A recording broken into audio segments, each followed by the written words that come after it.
ಮಾಯನ್ಗೆ ನಾವು ತುಂಬಾನೇ toys by ಮಾಡ್ತೀವಿ, ಆದ್ರೆ 2-3 ದಿನಕ್ಕಿಂತ ಜಾಸ್ತಿ ಯಾವ ಟಾಯ್ನು ಬಾಳಿಕೆ ಬರಲ್ಲ. ಆಗ ನಮ್ಗೊಂದು ಇಂಡಿಸ್ಟ್ರಕ್ಟಿಬಲ್ ಟಾಯ್ ಬಗ್ಗೆ ಗೊತ್ತಾಯ್ತು.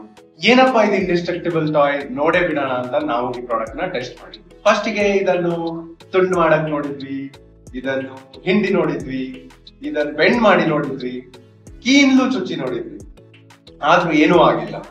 ಕೊನೆಗೆ ಇದ್ರ ಮೇಲೊಂದು 2 ವೀಲರ್ ಕೂಡ ಹಚ್ಚಿ ನೋಡಿದ್ವಿ, ಆದ್ರೂ ಏನೂ ಡ್ಯಾಮೇಜ್ ಆಗಿಲ್ಲ ಈ ಪ್ರಾಡಕ್ಟ್ ಗೆ. ಮಾಯನ್ ಟಾಯ್ ನ ನಾವ್ ಮಾತ್ರ ಟೆಸ್ಟ್ ಮಾಡಿದ್ರೆ ಸಾಕಾಗತ್ತ, ಮಾಯನು ಟೆಸ್ಟ್ ಮಾಡ್ಬೇಕು ತಾನೆ.